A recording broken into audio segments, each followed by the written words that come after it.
Assalamualaikum warahmatullahi wabarakatuh.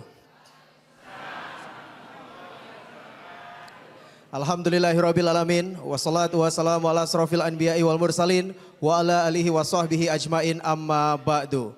Pemirsa iNews yang dihormati Allah, alhamdulillah senang sekali saya Mas Sugianto kembali hadir di tengah-tengah Anda dalam majelis ilmu kesayangan kita Cahaya Hati Indonesia yang disiarkan langsung dari Masjid Raya Al-Kausar Villa Dago, Pamulang, Tangerang Selatan.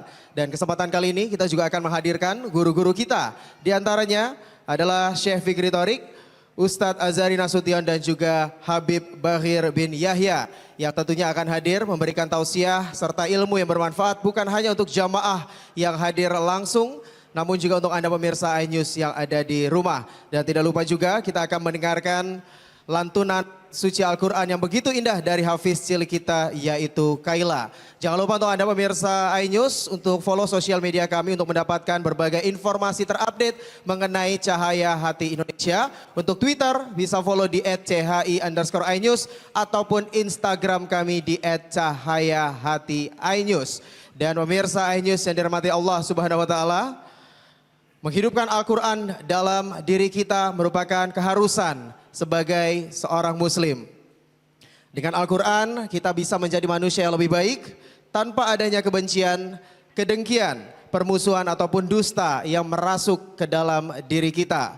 Hanya Al-Quran yang memiliki aturan dan merangkum segala yang kita butuhkan. Untuk lebih jelas, Cahaya Hati Indonesia kali ini akan membahas mengenai tema menghidupkan Al-Quran dalam diri kita.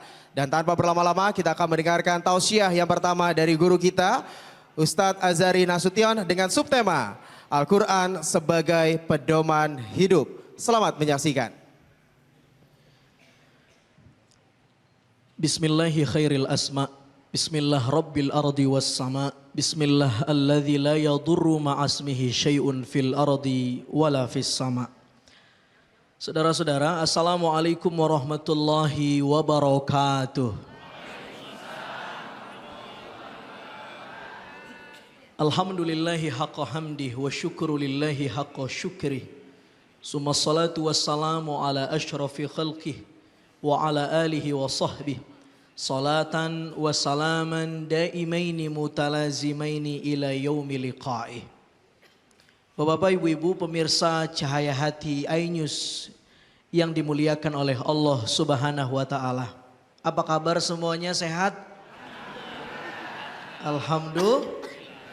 Kita pengen awali dulu kajian kita ini dengan membaca satu fragmen ayat Al-Quran dari surah Yunus.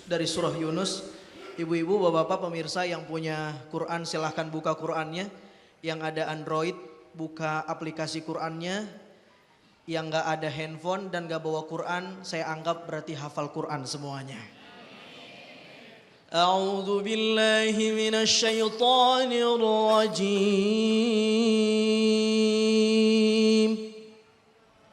Bismillahirrahmanirrahim. Ya ayyuhan nasu qad ja'atkum maw'izatun min rabbikum wa shifaa'un lima fis sudur wa hudan wa rahmatun lil mu'minin. Semua sadaqallahul. Masya Allah, benar pada hafal Quran ya. Kita baca sepotong ayat semuanya kompak nyambung. Allahu Akbar, sadaqallah doang. Ibu-ibu, bapak-bapak yang dimuliakan Allah Subhanahu wa taala, menjadikan Al-Quran hidup dalam diri kita, terinstall dalam diri kita. Saudara yang dimuliakan Allah Subhanahu wa taala, bagaimana sebenarnya memfungsikan Al-Quran dalam diri kita itu? Ayat yang kita baca tadi memberikan kata-kata kunci itu. Pertama, ya ayyuhan nas, Allah panggil sebenarnya semua manusia karena sebenarnya walau dia tidak beriman tapi dia manusia, sebenarnya fitrahnya dia butuh dengan Al-Quran. Apalagi kalau dia beriman. Ya ayuhan nas, qad ja'atkum maw'izatun mir rabbikum. Pertama tuh, Allah telah turunkan Al-Quran kepadamu. Maw'izatun mir rabbikum. Allah telah turunkan beragam aneka pelajaran. Apa yang dimaksud dengan mau'izah? Ternyata yang dimaksud adalah al-mawa'izul ayah. Pelajaran-pelajaran dari ayat-ayat Allah minal Qur'anil Karim. Dari Al-Qur'anil Karim. Jadi ternyata Bapak Ibu yang dimuliakan Allah, Al-Quran itu adalah pelajaran buat kita. Ustadz, kenapa Al-Quran itu menjadi pelajaran buat kita sebagai orang mukmin? Ustadz, kenapa Al-Quran itu menjadi kurikulum hidup kita? Benar tidak Bapak? Benar? Ibu benar? Ibu sekolah anaknya di mana? Oh Ustadz, saya masukkan sekolah anak saya di sekolah terkenal. Standarnya nasional. Islam terpadu. Hebat? Hebat. Tetapi hanya mengandalkan kurikulum sekolah anak saja. Tapi kemudian orang tuanya tidak menyiapkan kurikulum di rumah. Maka itu saja tidak cukup. Sehingga banyak anak yang sudah masuk pesantren, masuk sekolah Islam, masih nakal kata ibunya, ngapain saya pesantrenkan? Ngapain saya masuk sekolah Islam? Toh juga bandel. Yang salah bukan sekolahnya. Yang salah bukan gurunya. Karena kurikulum di sekolah saja tidak cukup kalau ibu dan ayahnya tidak punya kurikulum Quran di dalam rumahnya. Betul? Maka siapkan kurikulum Quran di rumah. Itu poin pertama. Begitu cara kita menghidupkan Al-Quran dalam diri kita. Saya yakin. Ibu-ibu, bapak-bapak yang di sini nih, yang umur 40-50 dulu masih kecil, masih kita di kampung dulu, tinggal sama orang tua kita. Dulu kita punya orang tua mendidik, ba'da maghrib anak tidak boleh keluar rumah. Baca Quran dulu. Datengin guru ngaji dulu. Betul tidak? Sekarang main handphone. Tapi kan Ustadz main handphonenya sambil baca Quran, ngeles. Saudara yang dimuliakan Allah Subhanahu wa taala, itu yang kita tinggal. Kita coba lihat berita akhir-akhir ini, ada anak berani ngajak ribut sama gurunya. Ada anak di sekolah berani durhaka sama gurunya, nantangin. Coba bayangkan, apa yang hilang dari sana? Ternyata kita hanya mengisi intelektual, tapi kita menafikan Al-Quran sehingga moralitasnya tidak ada. Padahal sumber moralitas itu adalah Al-Quranul Karim. Al-Quran adalah pelajaran. Kenapa disebut pelajaran? Karena di dalam Al-Quran ada banyak kisah-kisah umat terdahulu yang itu bisa diambil menjadi pelajaran. Al-Quran seolah-olah ingin katakan, hei jangan contoh Fir'aun. Kenapa? Fir'aun itu pemimpin yang zalim misalnya. Hei, jangan contoh Kan'an, anaknya Nabi Nuh. Kenapa? Dia seorang anak yang pintar tapi durhaka kepada orang tuanya. Pelajaran. Hei, jangan contoh Abu Lahab. Namanya disebut dalam Quran. Tapi ternyata kenapa dia disebut? Saking durhakanya kepada Nabi SAW. Pelajaran juga. Mau'izatum mir rabbikum. Banyak pelajaran dalam Quran. Jadi, jadikan Quran sebagai kurikulum di dalam rumah kita. Yang kedua, apa fungsi Quran? Syifa'ul lima fis sudur. Quran itu ayah bunda syifa. Syifa itu artinya penawar, obat. Obat itu pilihan diksinya ada dua. Ada syifa, ada dawa. Dawa juga obat tapi lebih kepada penyakit fisik. Tapi kalau syifa bukan hanya bisa mengobatkan fisik tapi juga batin. Sekarang ini orang lebih banyak sakit fisiknya atau batinnya? Quran itu salah satu obat yang sangat hebat. Saudara, kita nanti akan lanjutkan apalagi fungsi Al-Quran yang hebat nanti. Jangan kemana-mana, tetap di Cahaya Hati iNews. Dan mudah-mudahan semakin membuat kita cinta dengan Al-Quran. Insya Allah. Allahumma rahamna bil Qur'an. واجعله لنا إماما وهدى ورحمة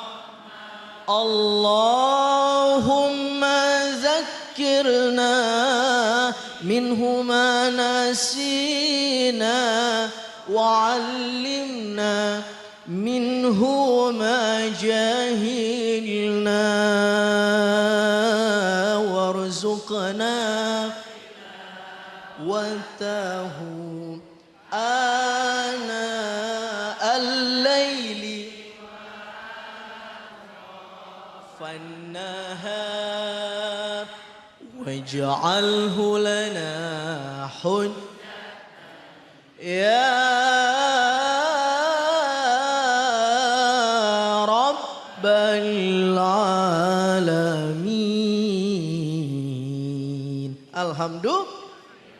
Tenang, sejuk, damai, utang lunas. Bapak Ibu yang dimuliakan Allah Subhanahu wa taala, Al-Qur'an sebagai pelajaran, Al-Qur'an sebagai syifa, baik dia obat batin maupun obat fisik. Al-Qur'an sebagai hudan, petunjuk hidayah. Al-istihda bil Qur'an. Bagaimana cara mengambil hidayah Al-Qur'an itu? Sering-sering berkomunikasi dengan Al-Qur'an. Al-Qur'an akan memberikan rahasianya kalau kita bersahabat dengannya. Ibu,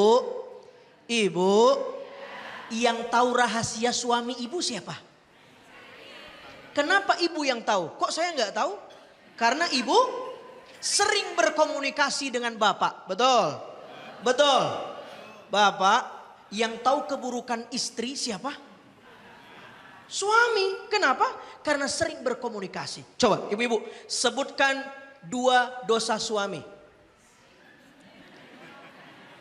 Ada yang jawab 1, Ustadz egois. Yang kedua pelit gitu.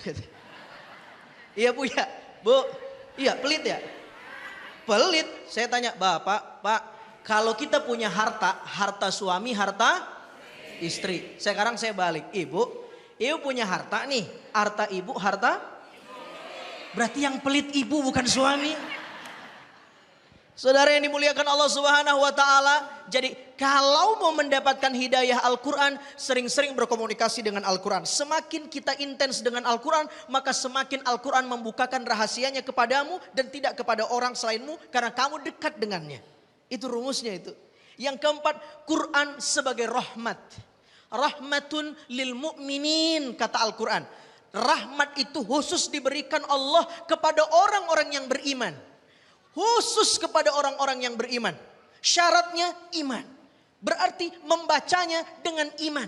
Membacanya membawa iman. Al-Quranul Karim. Saudara yang dimuliakan oleh Allah Subhanahu wa taala, jadi berquran yang fungsional, bukan cuma berquran seremonial. Bumikan Al-Quran, bukan sekedar membumikan, bukan sekedar mengkebumikan Quran. Yang sekarang ini yang banyak apa? Membumikan atau mengkebumikan Quran? Qurannya dikebumikan. Harusnya dibumikan. Saudara yang dimuliakan oleh Allah Subhanahu wa taala, luar biasa orang yang dekat dengan Al-Quran itu. Ustadz, saya sudah tua Ustadz, pengen belajar Al-Quran, tapi susah. Keluh lidah saya ini, karena dulu masih muda Ustadz, saya enggak mau belajar Quran. Boleh enggak Ustadz? Gimana caranya, tipsnya? Bunda tetap belajar. Karena kata Nabi SAW, siapa yang terbata-bata membaca Al-Quran, lahu ajran, baginya 2 pahala. Pahala huruf Al-Quran dan pahala belajar Quran. Salah saja 2 pahala. Tapi kalau dia sudah pintar baca Qurannya, bagus tajwidnya, apa pahalanya? Ma'as safaratil kiramil bararah, akan dinaungi oleh para malaikat Allah. Jadi luar biasa itu. Saudara yang dimuliakan oleh Allah Subhanahu wa taala, jadikan Quran ini hidup dalam diri kita. Living Quran. Quran hidup terinstal dalam diri kita. Saudara yang dimuliakan oleh Allah Subhanahu wa taala, sampai-sampai Siti Aisyah radhiyallahu taala anha mengatakan, Nabi itu kana khuluquhul Quran. Dia adalah miniatur Al-Quran. Quran yang berjalan. Quran yang hidup dalam dirinya. Bapak Ibu yang dimuliakan oleh Allah Subhanahu wa taala. Sekarang saya kemudian pengen tanya nih sama Bapak Ibu, ada nggak kira-kira pertanyaan tentang tema kita yang sangat dahsyat yang kita bicarakan ini? Barangkali ada pertanyaan? Ya, silahkan.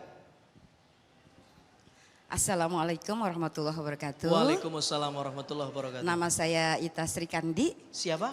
Ita Sri Kandi. Iya, Ibu Ita. Saya ingin menanyakan gini Pak Ustadz. Bagaimana caranya kita lebih berinteraksi dengan Al-Quran yang bisa menginstal di dalam hati, yang lebih erat lagi dalam hati. Sehingga seakan kita tidak terpisahkan dengan Al-Quran itu. Demikian Pak Ustadz, terima kasih. Iya, pertanyaannya singkat, padat, menggetarkan. Ya. Ustadz, kaifa nata'amal ma'al Quran? Bagaimana cara kita berinteraksi dengan Al-Quran? Bagaimana cara kita berinteraksi dengan Al-Quran? Ada 3 cara. Ada 3 cara. Yang pertama, ta'alluq bil Quran. Merasa butuh dengan Quran. Itu dulu. Kalau kita tidak butuh, bagaimana kita bisa berinteraksi? Jadi butuh dulu dengan Quran. Bagaimana cara butuh dengan Al-Quran itu Ustadz? Yang pertama, jadikan ayat-ayat dalam Quran itu seolah-olah turun kepada kita.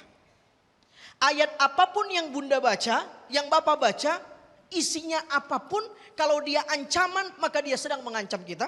Kalau dia sedang memberi kebahagiaan, maka berharaplah kebahagiaan itu kepada kita.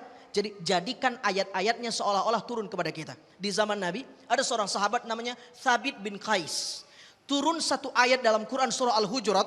Allah Subhanahu wa taala berfirman, "Ya ayyuhalladzina amanu la tarfa'u aswatakum fawqa sautin nabi." Jangan pernah mengeluarkan suara kamu lebih tinggi daripada suara Nabi Muhammad sallallahu alaihi wasallam. Ada seorang sahabat gara-gara ayat ini turun, dia kemudian sedih masuk ke dalam rumah 10 hari tidak keluar rumah. Kata Nabi, "Mana Sabit bin Qais? Mana Sabit bin Qais?" Nabi datang ke rumahnya, lalu Nabi bertanya, "Ma sya'nuk? Apa yang terjadi kepadamu Sabit? Kenapa kamu mengasingkan diri seperti ini?" Kata Sabit, "Ya Rasul, anzalallah ilaika hadhil ayah." Karena Allah sudah turunkan satu ayat kepadamu, "Ya ayyuhalladzina amanu la tarfa'u aswatakum fawqa sautin nabi." Jangan pernah keraskan suara di atas suara Nabi.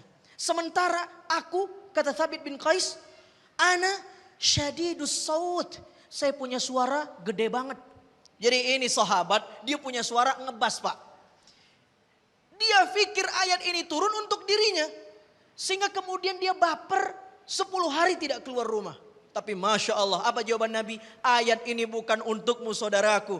Ayat ini bukan untukmu saudaraku. Kamu kujanjikan akan hidup mulia dan mati mulia." Hidup mulia, mati mulia. Benar, ternyata Sabit bin Qais dalam sejarah meninggalnya dalam keadaan syahid di medan perang. Jadi boleh baper, itu boleh.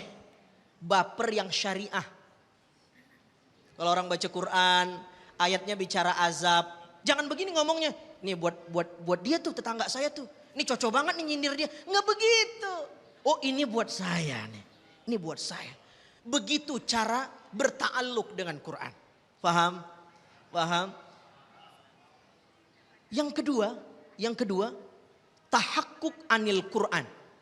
Memahami isi Quran.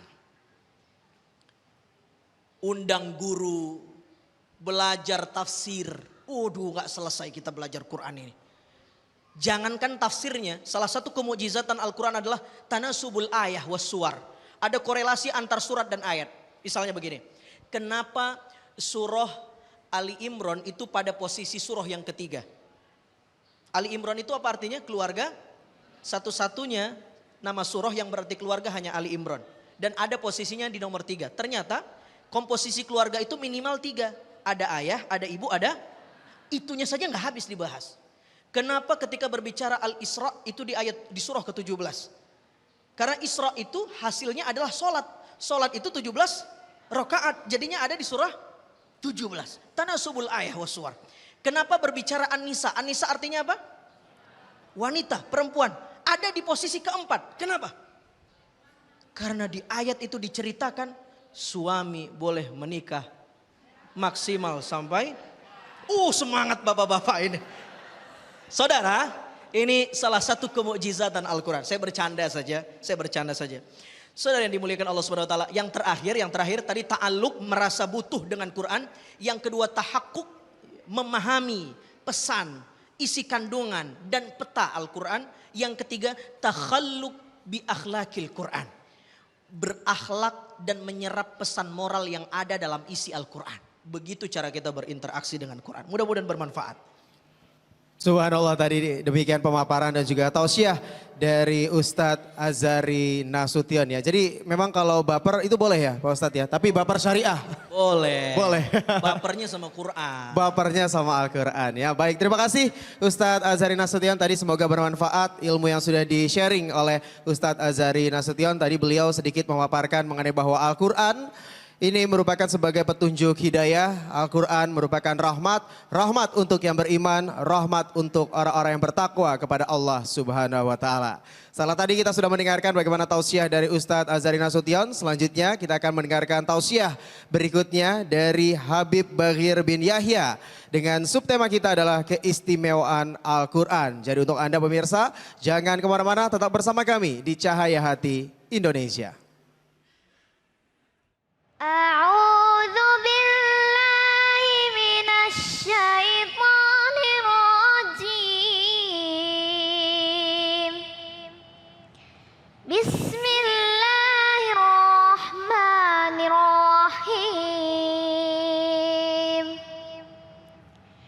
اقرأ باسم ربك الذي خلق خلق الإنسان من علق اقرأ وربك الأكرم الذي علم بالقلم علم الإنسان ما لم يعلم صدق الله العظيم.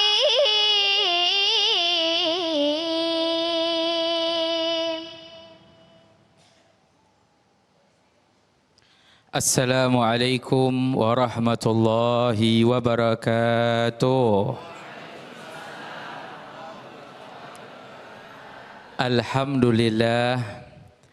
Alhamdulillahilladzi hadana bi'abdihil mukhtari man da'ana ilaihi bil idzni wa qad nadana labbaika ya man dallana wa hadana. Allahumma salli wa sallim ala sayyidina Muhammadin nurika sari wa madadika al-jari wajma'na bihi fi kulli athwari wa ala alihi wa sahbihi ya nur, amma ba'du. Para hadirin hadirat yang dimuliakan oleh Allah, para pemirsa yang dicintai oleh Allah Subhanahu wa taala, mudah-mudahan kita semua senantiasa diberi panjang umur, sehat afiat. Amin Allahumma amin. Alhamdulillah, kita bersyukur kita bisa berkumpul dalam pengajian yang indah ini, membahas tentang Al-Quran. Apalagi kalau kita berbicara tentang keistimewaan Al-Quran. Al-Quran adalah satu mukjizat yang Allah Subhanahu wa taala berikan. Dari keistimewaannya, Al-Quran itu bisa dinikmati, bisa dilihat dari zaman Rasulullah SAW sampai hari kiamat nanti. Semua mukjizat yang Allah Subhanahu wa taala berikan kepada Rasulullah hanya bisa dilihat oleh para sahabat Nabi. Saya mau tanya nih, Bapak Ibu, pemuda-pemudi, pernah lihat Rasulullah membelah bulan? Belum, karena kita nggak hidup di zaman Rasulullah. Padahal ada mukjizat Rasulullah membelah bulan. Ada mukjizat Rasulullah mengeluarkan air dari jari jemarinya. Kita pernah lihat? Belum pernah. Ada mukjizat Rasulullah SAW kalau berjalan tidak ada bayangannya. Pernah lihat? Tapi pernah lihat Al-Quran? Baca Al-Quran? Insya Allah ini mukjizat yang kita nikmati, yang sampai saat ini dan insya Allah sampai hari kiamat. Memang ada masanya, ada waktunya Al-Quran itu akan diambil oleh Allah Subhanahu wa ta'ala. Di mana nanti di akhir sebelum hari kiamat terjadi, semua Al-Quran diangkat oleh Allah. Hafalan pun yang ada di kepala manusia pun akan diangkat. Kalau manusia itu orang yang soleh, maka diambil oleh manusia tersebut juga. Tapi kalau orang tersebut ahli maksiat, maka Allah mencabut hafalan dari kepalanya. Inilah salah satu daripada keistimewaan Al-Quran yang terus hidup hingga akhir zaman. Dan daripada keistimewaan Al-Quran, Allah Subhanahu wa ta'ala jadikan Al-Quran ini banyak keutamaannya, banyak manfaatnya, pedoman dalam hidup kita, yang sampai di dalam pesan Rasulullah, inni taraktu fikum mathaqalain fa in tamassaktu bihima lan tadillu ba'di hatta yarida 'alail haud. Kata Rasulullah, aku meninggalkan kepada kalian dua perkara, kata Rasulullah. Jika kalian berpegang teguh, insya Allah kalian tidak akan sesat di dalam jalan sampai nanti berjumpa denganku di telaga, kata Rasulullah. Apa di antara dua perkara tersebut? Kitabullah, yaitu Al-Quran, yang menjadi pedoman kita, pegangan kita. Makanya segala apapun usahakan kita kembalikan kepada Al-Quran. Jadi kalau bingung, kembali kepada Al-Quran. Buka Al-Quran, baca Al-Quran, insya Allah kita akan mendapatkan petunjuk-petunjuk Allah Subhanahu wa ta'ala. Dari keistimewaan Al-Quran, Al-Quran akan terus dijaga oleh Allah. Walaupun mungkin ada orang-orang yang ingin merubah. Pernah kita dengar beberapa kabar, beberapa waktu lalu sering beredar kabar, ada orang yang ingin merubah Al-Quran, menambahkan surat-surat dalam Al-Quran. Tapi lihat dari mukjizatnya Al-Quran, dari keistimewaannya Al-Quran, Al-Quran itu tetap terjaga. Sebab berapa banyak jutaan manusia yang saat ini menghafal Al-Quran. Jika ada satu orang pun yang ingin merubahnya, maka pasti dengan cepat bisa diketahui. Makanya Allah Subhanahu wa ta'ala berfirman, inna nahnu nazzalna dzikra wa inna lahu lahafidhun. Kamilah yang menurunkan Al-Quran, dan kami yang akan menjaganya. Dijaga oleh Allah Subhanahu wa ta'ala, dilindungi oleh Allah. Makanya ada ungkapan kaum salihin, siapa orang yang menjaga Al-Quran, maka Al-Quran akan menjaganya. Siapa orang yang mau menjaga untuk membaca Al-Quran, Al-Quran yang akan menjaga dia. Sebab Allah Subhanahu wa ta'ala langsung yang menjaga Al-Quran, melindungi Al-Quran. Ya, sebab Al-Quran itu kalam Allah Jalla Jalaluh, yang tidak ada yang mampu bisa merubah daripada Al-Quran. Sekarang kita punya problema apa? Kita punya problema, kita kembalikan kepada Al-Quran. Kita akan dapati keistimewaan dan keutamaan Al-Quran. Contoh, kita punya penyakit, ingin disembuhkan oleh Allah Subhanahu wa ta'ala, ingin sehat, ingin afiat, bacalah Al-Quran. Sebab Allah jadikan Al-Quran juga penyembuh dari penyakit. Wa nunazzilu minal Qur'ani ma huwa syifa. Dan kami turunkan daripada Al-Quran ada obat penyembuh, syifa, kesembuhan. Sampai di dalam hadis Nabi SAW mengatakan, barang siapa yang meminta kesembuhan di luar daripada Al-Quran, maka Allah tidak akan sembuhkan. Artinya kesembuhan kita dalam penyakit juga ada di dalam Al-Quran. Sebab apa? Kalaupun kita membaca Al-Quran tidak sembuh, kita punya penyakit apapun itu, nanti ditunjukkan dalam Al-Quran itu bagaimana cara kita untuk bisa sembuh. Contoh diantaranya Allah mengingatkan kita untuk bersedekah. Sedekah adalah salah satu yang Allah Subhanahu wa ta'ala sampaikan dalam Al-Quran. Kalau kita bersedekah bisa menyembuhkan penyakit kita. Seperti Nabi mengatakan, dawu amradukum bis sedekah. Obati penyakit kalian dengan bersedekah. Sedekah pula salah satu daripada apa yang Allah Subhanahu wa ta'ala ajarkan di dalam Al-Quran. Ingin tenang hati, baca Al-Quran. Saya dulu ingat, waktu saya masih mondok, umur saya 12 tahun. Lulus SD saya mondok. Kadang kalau mondok, kalau udah umur 12 tahun masih kecil, ditelepon sama ibu saya nangis. Ya kangen sama orang tua ya. Saya bilang, Bu, sumpek nih. Kangen, saya bilang, hati saya nggak enak. Tahu apa? Saya ingat ibu saya selalu berpesan, bacana surat Alam Nashrah. Biar Allah terangkan hati kita, Allah tenangkan. Sebagaimana Allah berfirman, Alam Nashrah laka sadrak tuh. Sampai saya disuruh baca surat Alam Nashrah. Biar apa? Biar Allah terangkan hati, tenangkan hati. Saya teringat tuh, subhanallah, memang setiap baca surat Alam Nashrah sambil jalan di rumput-rumput, ya Allah, hati itu tenang luar biasa. Kita memang kalau punya masalah, ada masalah apa-apa, coba dah kita ngaji Quran, buka. Kadang kitanya tahu Al-Quran itu penyembuh, Al-Quran itu penenang, tapi kitanya lupa bacanya.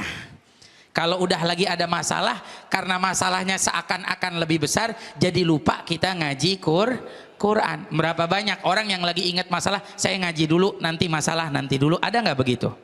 Masalah dulu diurusin, tar dulu dah, saya urusin masalah dulu, baru nanti saya ngaji. Akhirnya apa? Masalahnya selesai, ngajinya lupa.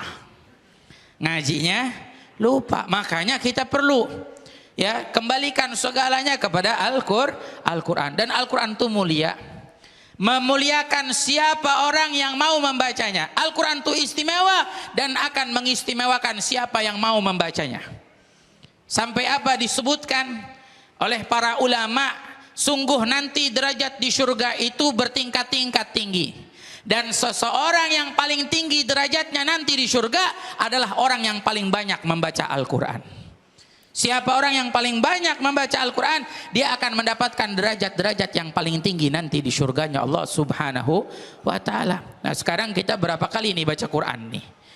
Pertanyaannya, berapa kali kita memuliakan Al-Quran? Al-Quran kita sebut suatu yang mulia, suatu yang sangat berharga, maka jangan pernah kita sia-siakan sesuatu yang berharga. Kalau kita menemukan mutiara, kita menemukan intan berlian, apa kita biarkan saja atau kita jaga? Kita jaga, kita rawat, ya. Sama seperti Al-Quran juga harus dijaga dengan apa? Dengan membacanya, mengajinya dan mengkajinya. Mengaji, membacanya, mengkaji, mempelajarinya. Supaya nanti ketika kita membaca Al-Quran, kita akan baca dengan tadabbur, kita akan baca dengan kekhusyuan, supaya kita bisa meresapi makna-makna apa yang ada di dalam Al-Quran. Dari keistimewaan Al-Quran sampai Allah nyatakan, lau anzalna hadzal Quran ala jabalin la ra'aitahu khashian mutasaddian min khasyatillah. Kalau Al-Quran ini diturunkan ke gunung, gunung itu akan Allah jadikan nunduk kepada Allah. Hancur lebur dia bertunduk kepada Allah Subhanahu wa Ta'ala. Tuh kehebatan dan keistimewaan Al-Quran. Tapi ini diberikan untuk kita umatnya Nabi Muhammad. Maka jangan sia-siakan. Tanyakan diri kita, kita dalam setahun berapa kali khatam Quran? Padahal setiap orang yang khatam Quran disebutkan oleh Rasulullah SAW, siapa orang yang menghatamkan Al-Quran, maka hadir bersamanya 60.000 malaikat mendoakannya. Setiap kita menghatamkan Al-Quran, 60.000 malaikat hadir mendoakan kita yang mau membaca Al-Quran. Pertanyaannya, berapa kali kita khatam Quran nih? Berapa kali? Setahun sekali? Setahun 12 kali? Dulu kaum solihin hebat-hebat. Ada yang khatam Qurannya setiap sebulan sekali, setahun 12 kali khatam. Ada yang hebat lagi setiap seminggu sekali khatam Quran. Ada yang lebih hebat lagi, Al-Imam Syafi'i, Imam Ahmad Ibnu Hanbal setiap malam menghatamkan Al-Quran. Jadi setiap malam tidak pernah tidur, selalu membaca Al-Quran, memuliakan Al-Quran. Karena apa? Al-Quran adalah suatu hal yang paling berharga dalam hidup kita. Saya mau tanya, Bapak sama Ibu, mau Andi kasih punya duit 1 juta apa punya Quran? Jujur. Bingung jawabnya ya. Hah? Punya duit 1 juta tapi nggak punya Quran. Punya duit 1 miliar tapi nggak punya Quran. Enakan mana? Jujur Bu. Bingung jawabnya. 1 miliar, ada lebih besar nggak Bib tawarannya gitu ya. Sebenarnya enakan kita punya Quran, punya duit juga gitu. Yang enak mah begitu Bu. Quran punya, duit juga kita punya, amin. Tapi pasti jauh lebih berharga Al-Quran. Sebab Al-Quran bisa menyelamatkan kita. Dahulu orang-orang soleh kalau tidak berjumpa dengan Al-Quran sedih hatinya.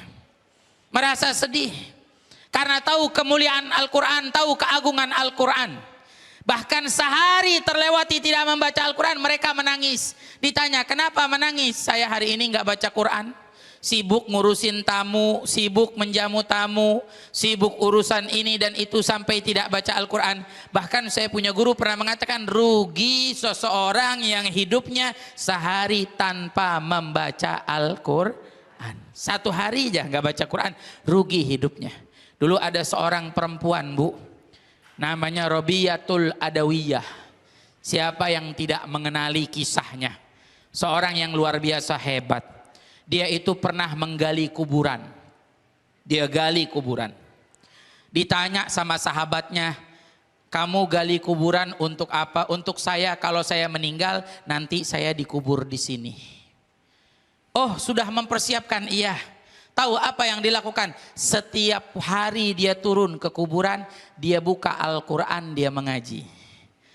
Setelah lewat beberapa masa, beberapa waktu naik dan dia cerita sama temannya, alhamdulillah selama saya ngaji di kuburan saya sudah khatam 4.000 kali khatam. Ini perempuan loh. Perempuan tuh ada masa libur ngajinya. Kalau orang laki nggak ada masa libur ngajinya, betul? Ada orang laki masa libur ngaji? Kagak ada. Perempuan ada masa nggak boleh ngaji. Ya nggak boleh ngaji sampai sebegitunya. Karena apa? Tahu keistimewaan Al-Quran. Tahu keagungan Al-Quran. Itu di kuburannya, belum di rumahnya. Belum di kamarnya. Belum di tempat ibadahnya. Berapa banyak Al-Quran yang dia khatamkan dalam pembacaannya. Makanya nasihatnya dari pengajian hari ini, yuk sadarkan diri kita, jangan sampai kita sia-siakan keistimewaan yang Allah berikan untuk kita umat Nabi Muhammad. Mengajilah Al-Quran, bacalah Al-Quran. Siapa orang mengaji Quran akan mendapatkan manfaat pertama untuk dirinya, bahkan untuk orang tuanya juga dapat. Dalam satu hadis Nabi mengatakan, man qara al-Quran wa amila bih. Siapa orang yang membaca Al-Quran dan mau mengamalkannya, maka dia meletakkan mahkota di atas kepala kedua orang tuanya. Kita baca aja nih, seperti dikisahkan oleh Nabi Isa lewat kuburan disiksa, lewat lagi ada rahmat. Ditanya, kenapa kok bisa ada rahmatnya Allah? Ternyata yang di dalam kuburan tersebut punya anak. Anaknya membaca di pengajian baru kitabullah, Bismillahirrahmanirrahim. Allah angkat siksa dari ayahnya sebab anaknya menyebut nama Allah membaca Al-Quran. Subhanallah, ya tadi kita sudah dengarkan bagaimana tausiah dari Habib Bagir bin Yahya, dan semoga untuk pemirsa iNews dan juga jamaah yang hadir di sini bisa menjadi generasi penerus yang rajin membaca Al-Quran, mengamalkan apa yang diajarkan di dalam Al-Quranul Karim. Amin. Dan kalau tadi kita sudah sedikit bisa menyimpulkan bagaimana tausiah yang tadi diberikan oleh Habib Bagir, bahwa Al-Quran itu adalah mulia dan memuliakan untuk yang membacanya. Dan setiap kita menghatamkan Al-Quran maka akan ada 60.000 malaikat yang hadir untuk mendoakan kita. Dan akan menjadi manusia yang merugi sebagai seorang muslim jika kita melewatkan satu hari tanpa membaca Al-Quran. Dan untuk Anda pemirsa iNews, untuk selanjutnya kita akan mendengarkan tausiah berikutnya, di mana kali ini kita akan mendengarkan tausiah dari Syekh Fikri Thorik dengan subtema Al-Quran dari masa ke masa. Tapi sebelumnya kita akan bergabung bersama dengan rekan saya, Citra Anggia. Silakan Citra. Hai, assalamualaikum warahmatullahi wabarakatuh. Terima kasih Rama. Waduh, pemirsa ini cerah sekali di sini ya. Aduh, sangat nikmat sekali di sini dengan kecerahan yang ada hari ini. Sudah diademkan juga tentunya dengan tausiah yang dibawakan oleh Ustadz tadi. Dan saya berada di booth dari Luwak White Coffee, menambah kesegaran hari ini ya. Dan di sini saya lihat ada, wow, ini ada cookies. Favorit saya. Ya ampun, Mbak ini boleh diminta? Oh silakan Mbak, boleh. Boleh ya, boleh ya. boleh. Coba ya. Tar dulu Mbak, sebelum Kenapa? cobain deh. Minum sambil minum luwak ready to drink-nya. Oh, Iya. iya, oke. Ih, pas banget, ini dingin, seger banget. Oke, saya coba ya. Iya, semoga. Bismillah.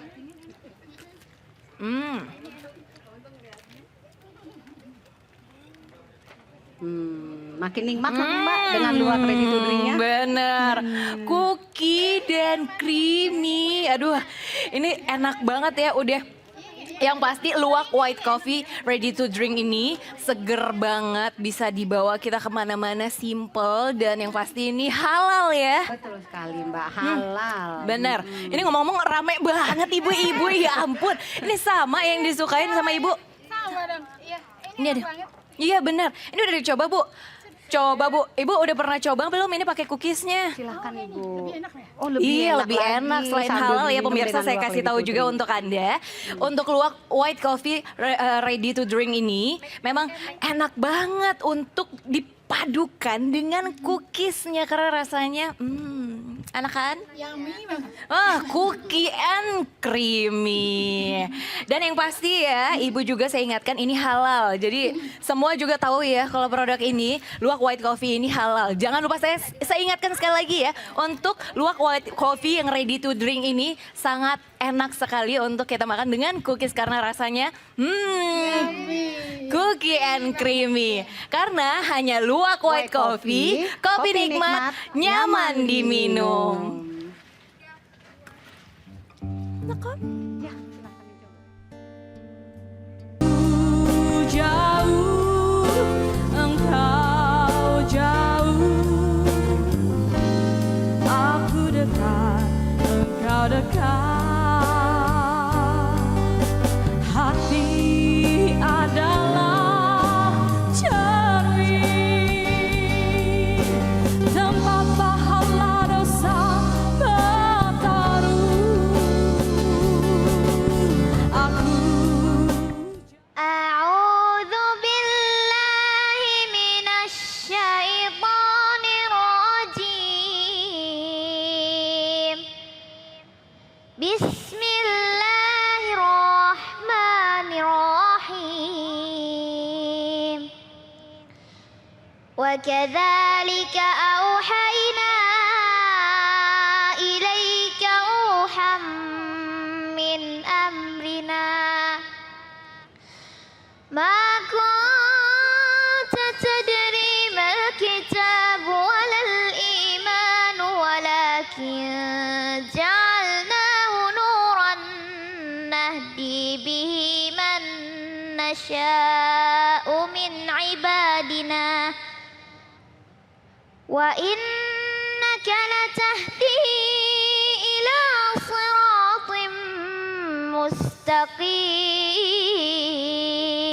مستقيم صدق الله العظيم.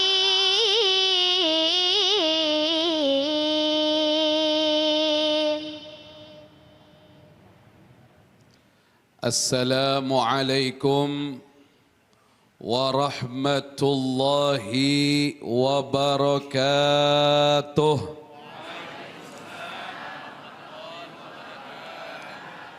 الحمد لله رب العالمين. اللهم صل وسلم على سيدنا محمد وعلى آله وصحبه أجمعين. أما بعد, segenap para hadirin dan hadirat, pemirsa Cahaya Hati Indonesia yang insya Allah menjadi ahli Al-Quran. Amin ya Rabbal Alamin. Mukjizat terbesar yang Allah karuniakan kepada Nabi kita Muhammad sallallahu alaihi wa alihi wa sahbihi wasallam adalah Al-Quranul Karim. Diwariskan kepada umatnya. Alhamdulillahi Rabbil alamin. Inilah warisan yang paling berharga untuk kita semua.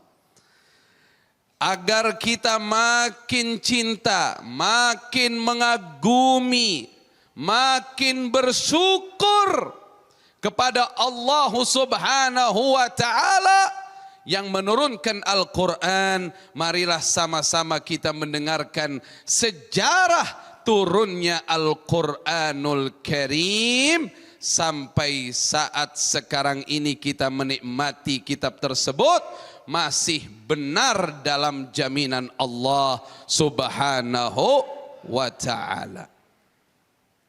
Karena kalau Al-Quran itu sudah dijamin sama Allah. Inna nahnu nazzalna dzikra wa inna lahu lahafidun. Sesungguhnya kami yang menurunkan Al-Quran, kami yang menjaganya. Jadi biarpun Nabi kita Muhammad sallallahu alaihi wasallam telah kembali ke rahmat Allah, tapi Al-Quran tetap murni, tetap benar. Alhamdulillahi Rabbil Alamin. Tidak ada yang bisa menambahkan dan mengurangi satu huruf pun daripada isi Al-Quranul Karim. Saya mau tanya sama Bapak Ibu sekalian, Al-Quran turun di bulan apa? Al-Quran turun di bulan apa? Ramadan. Dalilnya Al-Quranul Karim, Surah Al-Baqarah ayat 185. Syahrul Ramadhan alladzi unzila fihil Qur'an ila akhir al-ayah. Bulan Ramadhan adalah bulan diturunkannya Al-Quran. Timbul pertanyaan, bukankah Al-Quran turun secara berangsur-angsur? Sesuai kejadian demi kejadian yang terjadi, kurang lebih 23 tahun masa kenabian Nabi kita Muhammad sallallahu alaihi wa alihi wasallam berdakwah di muka bumi Allah. Tapi bagaimana dengan ayat ini yang menyatakan bahwa Quran turun di bulan suci Ramadan? Kalau saya baca di kitab tafsir namanya Al-Jalalain, di situ diterangkan bahwasannya di bulan suci Ramadan itulah Allah menurunkan Al-Quran minal lauhil mahfuz ila sama'id dunya fi lailatul qadar. Turun satu Al-Quran itu, turun Al-Quran dengan sempurna dari Al-Lauhil Mahfuz sampai ke langit dunia, dan itu pada malam Al-Qadar di bulan Ramadan. Turun ke dunianya berangsur-angsur sesuai dengan kejadian yang terjadi, karena Allah ingin memudahkan Nabi kita Muhammad sallallahu alaihi wasallam dan umatnya agar betul-betul memahami daripada kandungan isi Al-Quranul Karim. Alhamdulillahi Rabbil Alamin. Dulu zaman Nabi, zaman Nabi, salawatnya mana? Nabi Muhammad sallallahu alaihi wasallam. Ojo menengai. Maksudnya entong cicing wae. Kalau dengar nama Nabi, salawat Nabi Muhammad sallallahu alaihi wa alihi wasallam, lebih banyak sahabat-sahabat beliau radhiyallahu taala anhum yang menghafalnya dibanding yang mencatatnya. Tapi Nabi sallallahu alaihi wasallam sudah perintahkan beberapa sahabat untuk mencatat Al-Quran, ayat-ayat Al-Quranul Karim. Di antaranya sahabat-sahabat Nabi yang suka mencatat Al-Quranul Karim adalah Sayyiduna Ali bin Abi Thalib karramallahu wajhah. Ada lagi yang biasa mencatat, yang terkenal Sayyiduna Zaid bin Thabit radhiyallahu taala anhu. Ada lagi yang sering mencatat Sayyiduna Muawiyah bin Abi Sufyan radhiyallahu anhu. Ada lagi yang pernah mencatat di antaranya Sayyiduna Uthman bin Affan radhiyallahu taala anhu. Ada lagi di antaranya Ubay bin Ka'ab, Sayyiduna Ubay bin Ka'ab radhiyallahu taala anhu. Itu di antara yang mencatat wahyu yang diterima oleh Nabi kita Muhammad sallallahu alaihi wasallam dari Allah Azza wa Jalla. Jadi kalau yang menghafal itu lebih banyak. Karena zaman dahulu tidak banyak orang bisa membaca dan menulis. Jadi yang menghafal itu lebih banyak. Tulisnya di mana? Ada riwayat tulisnya kadang-kadang tulisnya di batu yang tipis. Tulisnya di pelepah kurma. Tulisnya di tulang kurban yang sudah dibersihkan, dicuci. Itu ditulis. Zaman dulu kan kertas belum diketahui. Nah, mulai menggunakan kertas itu kalau menurut sejarahnya setelah menaklukkan Persia. Jadi hadirin hadirat calon-calon surga, amin amin amin amin amin. Insya Allah utangnya lunas semua. Punya utang nih? Masya Allah. Alhamdulillahirrabbilalamin, mudah-mudahan Allah kasih rezeki. Balik lagi. Intinya adalah begitu Nabi kita Muhammad sallallahu alaihi wasallam kembali ke rahmat Allah Subhanahu wa ta'ala, itu semua sahabat baik dari kalangan laki-laki maupun wanita semua menangis dengan kepergian Nabi kita Muhammad sallallahu alaihi wasallam. Musibah terbesar di muka bumi, tidak ada musibah sebesar ini, yaitu kembalinya Rasulullah sallallahu alaihi wasallam ke rahmat Allah Azza wa Jalla, maka terputuslah wahyu. Makanya kalau ada yang terkena musibah, ingat-ingat dengan kembalinya Rasulullah ke rahmat Allah Subhanahu wa ta'ala. Makanya dulu Sayyidina Abu Bakar sama Sayyidina Umar radhiyallahu ta'ala anhuma, keduanya pernah berkunjung kepada ibu angkatnya Nabi sallallahu alaihi wasallam. Siapa nama ibu angkatnya Nabi? Nama aslinya Barokah. Nama aslinya Barokah, biasa dikenal Ummu Aiman. Ibu-ibu pernah dengar gak Ummu Aiman radhiyallahu anha? Datang waktu Sayyidina Abu Bakar sama Sayyidina Umar datang ke rumah Ummu Aiman. Ummu Aiman nangis. Kata Sayyidina Abu Bakar sama Sayyidina Umar, "Ma yubkiki?" Apa yang menyebabkan engkau menangis? Katanya dia, "Aku menangis karena Nabi Muhammad sallallahu alaihi wasallam telah kembali ke rahmat Allah."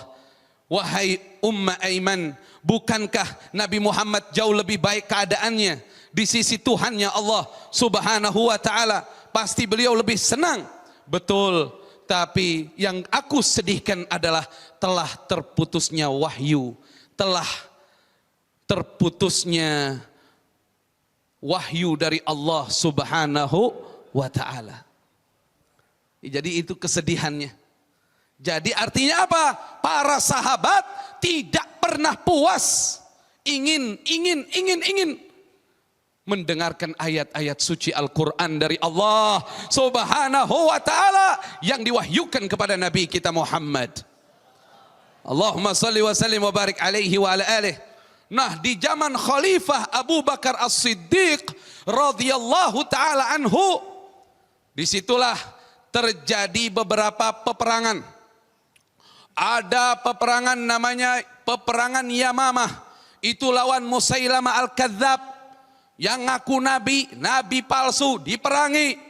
Dipimpin peperangan itu oleh Khalid ibnul Walid radhiyallahu ta'ala anhu dan dimenangkan oleh kaum muslimin. Namun banyak hufadzul Quran yang syahid, banyak hufadzul Quran yang kembali ke rahmat Allah. Di antaranya Salim Maula Hudzaifah radhiyallahu ta'ala anhu, itu adalah hafizul Quran yang sangat cerdas, kembali ke rahmat Allah dan lain sebagainya. Sampai Sayyidina Umar ada ide. Sayyidina Umar bin Khattab ngasih ide, "Wahai Khalifah Rasulullah, gimana kalau kita kumpulkan Al-Quran? Kita kumpulkan Al-Quran agar Al-Quran itu bisa dibaca oleh seluruh kaum muslimin. Karena khawatir hufadzul Quran banyak yang syahid. Kata Sayyidina Abu Bakar, kau perintahkan aku yang tidak ada perintahnya dari Rasulullah. Terjadi diskusi. Akhirnya dipanggil Zaid bin Thabit radhiyallahu ta'ala anhu. Demi kebaikan, akhirnya khalifah memutuskan, ya Zaid, tulis seluruh wahyu Allah subhanahu wa ta'ala. Tulis semua ayat suci Al-Quran, jadikan satu mushaf. Jadikan. Kenapa? Supaya tidak ada yang kehilangan ayat-ayat suci Al-Quran. Kata Zaid bin Sabit, memindahkan gunung lebih mudah bagiku dibanding mengumpulkan ayat-ayat suci Al-Quran. Namun dengan izin Allah, akhirnya Zaid bin Thabit radhiyallahu ta'ala anhu berhasil mengumpulkan seluruh ayat-ayat suci Al-Quran. Dan ayat terakhir yang beliau katakan, ayat terakhir yang kudapatkan adalah laqad ja'akum rasulun min anfusikum azizun alaihi ma 'anittum harisun alaikum bil mu'minina raufur rahim. Adapun kalau ada pertanyaan, bukankah Quran turun berangsur-angsur? Namun bagaimana itu? Ini bisa menjadi surah Al-Baqarah, ini bisa menjadi surah Ali Imran, terus surah Al-Alaq bisa adanya di juz 30. Ini pembagian seperti ini adalah yang dimana para sahabat membacanya dengan Rasulullah sallallahu alaihi wasallam, mendengarkan Rasulullah membaca Al-Quranul Karim.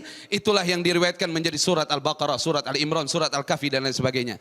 Karena setiap tahun malaikat Jibril alaihi salatu wasallam di bulan suci Ramadan turun mengulangi seluruh ayat-ayat suci Al-Quran kepada Nabi kita Muhammad sallallahu alaihi wasallam. Namun di tahun yang terakhir dari kehidupan Rasulullah, Jibril menghatamkan 2 kali Al-Quran kepada Nabi kita Muhammad sallallahu alaihi wasallam. Dan dulu Al-Quran belum ada titiknya, belum ada fathahnya, belum ada dommahnya. Tapi sebelum itu ketahuilah, yang mushafkan Al-Quran akhirnya siapa? Akhirnya Sayyidina Uthman bin Affan. Jadi zaman Sayyidina Abu Bakar udah disusun tuh Quran komplit. Dikasih waktu Sayyidina Abu Bakar kembali ke rahmat Allah, dikasihnya ke Sayyidina Umar. Sayyidina Umar kan yang jadi khalifah. Sayyidina Umar yang pegang. Waktu zaman Sayyidina Umar bermunculan ada hadis-hadis yang dikhawatirkan tidak benar, maka Sayyidina Umar memerintahkan hadis-hadis Nabi dicatat. Akhirnya mushaf itu setelah Sayyidina Umar kembali ke rahmat Allah dipegang oleh putrinya namanya Sayyidati Hafsah. Nah, waktu Sayyidati Hafsah pegang, zaman Sayyidina Utsman, udah banyak orang baca Quran lain-lain bacaannya. Lahjah bahasa Arabnya lain-lain. Maka Sayyidina Utsman memanggil Zaid bin Sabit dan beberapa orang lainnya radhiyallahu ta'ala anhum, susun mushaf Al-Quran dengan bahasa Quraisy. Akhirnya tersusunlah mushaf Utsmani, dan mushaf yang lain dihancurkan dengan cara yang terhormat dan bijaksana, ditetapkan mushaf Utsmani sebagai pegangan umat Islam agar umat Islam bersatu dalam membaca Al-Quranul Karim. Sebagian para hadirin dan hadirat yang dimuliakan oleh Allah Subhanahu wa taala. Kok sebagian? Seluruhnya. Kok lupa kita? Bukan lagi lupa nih, lupa namanya. Jadi para hadirin dan hadirat sekalian, akhirnya begitu Al-Quran sudah ada mushaf Utsmani, tambah lagi zaman, karena Quran nggak ada titiknya, nggak ada fathahnya, nggak ada dommahnya, nggak ada kasrohnya, bingung orang. Bacanya gimana? Ada zaman di mana ada seorang ulama Asy-Syaikh Al-Imam Abul Aswad Ad-Duwali rahimahullah tabaraka wa ta'ala. Beliaulah yang punya, yang diberikan oleh Allah ilmu. Masya Allah, beliau berikan titik, fathah, dhammah, kasrah, dan dilanjutkan oleh Ibnu Ahmad Al-Farahidi. Nah, itu diantara ulama-ulama yang akhirnya menyempurnakan supaya mudah Al-Quran itu dibaca oleh orang-orang yang hidup di zaman ini. Sekarang tambah lagi ya, sampai kemana? Ke handphone. Masya Allah, ada aplikasinya ya, sampai ada terjemahnya. Ada pertanyaan nggak? Ada pertanyaan nggak? Silakan. Assalamualaikum warahmatullahi wabarakatuh. Waalaikumsalam warahmatullahi wabarakatuh. Saya mau bertanya Pak Ustadz, Ya, apakah membaca Al-Quran yang ada di handphone itu sah hukumnya? Ya. Dan yang kedua, apakah membaca Al-Quran yang ada di handphone di toilet itu gimana hukumnya? gini. Kalau membaca di toilet nggak boleh. Membaca di toilet tidak boleh. Tapi mengenai bu, ya salam gitu, jangan ya salam. Bacaan Al-Quran tidak boleh dibaca di dalam toilet. Disuarakan pun tanpa dibaca dengan hafalan tidak boleh. Kalau kita ingin berzikir kepada Allah di dalam toilet, cuman boleh di dalam kolbu kita. Nah, mengenai aplikasi yang ada di dalam apa namanya? Di dalam HP namanya. Nah, itu boleh dibaca, tapi tentunya tetap kita menjaga adab terhadap Al-Quranul Karim. Di antara kalau kita mau baca, diusahakan kita memegang air wudhu. Dan mengenai bagaimana misalnya kalau dikembangkan, tadi mengenai saya kayaknya pahami ibu ini maksudnya kalau bawa HP ke dalam toilet yang di situ ada aplikasi Qur'annya begitu. Nah, memang ini dalam ilmu fikih tidak terlepas dari khilafiyah. Inilah sulitnya ilmu fikih. Masuknya kita ke suatu zaman masalah ada baru. Tapi saya pernah bertanya dengan beberapa guru yang ahli di bidang fikih ini. Di antara mereka banyak yang menjawab ini dikiaskan kepada orang yang hafizul Quran. Orang hafal Quran di dalam kolbunya, ya kan? Orang yang hafizul Quran. Nah, ini dalam aplikasi. Yang penting gimana caranya? Waktu kita di rumah nih biar aman nih. Waktu kita ada di rumah, handphone ditaruh di luar aman, jangan dibawa masuk ke dalam kamar mandi. Betul nggak? Jangan dibawa masuk ke dalam toilet. Kalau kita punya teman bisa nitip, kita nitip. Tapi kalau udah nggak ada lagi, kita lagi jalan sendiri, mau nggak mau masuk toilet, kalau bisa dinonaktifkan. Itu lebih menghormati daripada Al-Quranul Karim dinonaktifkan sehingga tidak masalah. Begitu ya, insya Allah. Subhanallah, tadi demikian pemaparan dari Syekh Fikri Thorik. Ini memang semakin berkembangnya zaman, semakin adanya masalah baru nih ya. Dan ini menjadi ilmu baru juga untuk saya, untuk pemirsa dan juga untuk jamaah yang hadir bahwa memang ketika di era digital seperti ini kita menginstal aplikasi Al-Quran di dalam handphone. Nah, kita memang mungkin masih bingung bagaimana cara adab dalam menyikapi hal tersebut. Dan tadi sudah dipaparkan oleh Syekh Fikri Thorik yang juga kalau saya sedikit menyimpulkan bagaimana pemaparan dari Syekh Fikri Thorik bahwa pada zaman dahulu lebih banyak orang-orang muslim yang menghafal Al-Quran dibandingkan dengan apa yang terjadi di zaman saat ini. Dan semoga untuk Anda yang menyaksikan saat ini adalah menjadi generasi-generasi penerus dalam penghafal Al-Quran. Amin. Dan untuk Anda pemirsa Cahaya Hati Indonesia, jangan kemana-mana karena setelah ini kita masih akan kembali bersama dengan guru-guru kita. Tetap bersama kami di Cahaya Hati Indonesia.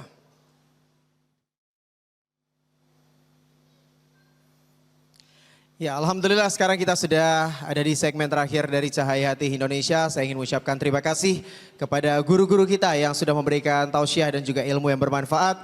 Di antaranya adalah Ustadz Azhari Nasution, Habib Bakhir bin Yahya dan Syekh Fikri Thorik. Dan juga saya ingin mengucapkan terima kasih kepada Khaila yang telah melantunkan ayat suci Al-Quran dengan begitu indah. Mari kita tutup dengan kafaratul majlis. Subhanaka Allahumma wa bihamdika asyhadu alla ilaha illa anta astaghfiruka wa atubu ilaik. Dan sebelum berpisah ada baiknya kita akan doa bersama dan akan dipimpin oleh Habib Bakhir bin Yahya. Dan jangan lupa untuk Anda pemirsa follow sosial media kami di Twitter di @chi_inews dan Instagram kami di @cahayahati_inews. Dan akhirnya Sarah Masugianto pamit undur diri, kita jumpa lagi di Cahaya Hati Indonesia berikutnya. Wabillahi taufik wal hidayah. Wassalamualaikum warahmatullahi wabarakatuh. Bismillahirrahmanirrahim. Mari sama-sama kita berdoa. Kita beristighfar memohon ampun kepada Allah Subhanahu wa taala. Astaghfirullahalazim, astaghfirullahalazim, astaghfirullahalazim. Alhamdulillahirabbil alamin. Allahumma salli wa sallim ala sayyidina Muhammadin wa ala ali sayyidina Muhammad. Ya Allah, ya Tuhan kami, pandanglah kami, lihatlah kami, hamba-hambamu yang lemah ini, hamba-hambamu yang tidak kuasa ini, memohon kepadamu, meminta kepadamu, mengemis kepadamu, ya Allah. Kami hamba-hambamu yang jauh dari Al-Quran, kami hamba-hambamu yang seringkali lupa membaca Al-Quran, kami hamba-hambamu yang seringkali membaca namun melalaikan isi Al-Quran. Wahai Allah, ampunilah dosa-dosa kami, ampunilah dosa kami terhadap Al-Quran. Berilah rahmat-Mu untuk kami dari Al-Quran, ya Allah. Sebagaimana Engkau jadikan Al-Quran sebagai syafaat, sebagai penyelamat, sebagai penolong, sebagai penenang, maka ya Allah, jadikanlah Al-Quran memberi syafaat untuk kami di dunia dan di akhirat. Ya Allah, sebagaimana Kau jadikan Al-Quran penolong, jadikanlah Al-Quran pedoman yang menolong kami di jalan-Mu, ya Allah. Pedoman yang bisa menuntun kami di jalan yang benar, ya Allah. Jangan pisahkan hidup kami dengan Al-Quran. Dari setiap umur yang telah kami lewati tanpa membaca Al-Quran, ampunilah kami, ya Allah. Dan jagalah sisa-sisa umur kami. Berilah kami hidayah-Mu, petunjuk-Mu agar kami terus bisa membaca Al-Quran, bisa mengkaji Al-Quran, bisa mentadaburkan isi-isi Al-Quran. Ya Allah, jadikan kami ahli Quran. Ya Allah, jadikan keluarga kami keluarga Al-Quran. Ya Allah, jadikan rumah kami rumah Al-Quran. Ya Allah, jadikan kampung kami kampung Al-Quran. Ya Allah, jadikan negeri kami negeri Al-Quran, di mana semua dari kami mengamalkan Al-Quran, semua dari kami membaca Al-Quran. Ya Allah, jadikan Al-Quran imam kami di dunia dan di akhirat, penyelamat kami di dunia dan di akhirat, ya Allah. Ya Allah, terimalah setiap bacaan Al-Quran kami. Walaupun seringkali kami dalam membacanya lalai padamu, seringkali kami dalam membacanya tidak khusyuk padamu, seringkali kami dalam membacanya tidak mentadaburkan isi-isi firman-Mu, ya Allah. Namun itulah kemampuan kami dari setiap kelemahan kami, ya Allah. Ya Allah, terangkan hati kami dengan Al-Quran. Ya Allah, rahmati hidup kami dengan Al-Quran. Ya Allah, berkahi hidup kami dengan Al-Quran, ya Allah. Jadikan anak-anak kami ahli Quran. Jadikan keturunan dan anak kami orang-orang yang menghafal Al-Quran, menjaga Al-Quran dan dijaga oleh Al-Quran. Ya Allah, berilah kemuliaan Al-Quran dalam diri-diri kami. Jadikan keistimewaan Al-Quran dalam setiap diri-diri kami. Wa sallallahu ala sayyidina Muhammadin wa ala alihi wa sahbihi wa sallam walhamdulillahi rabbil alamin.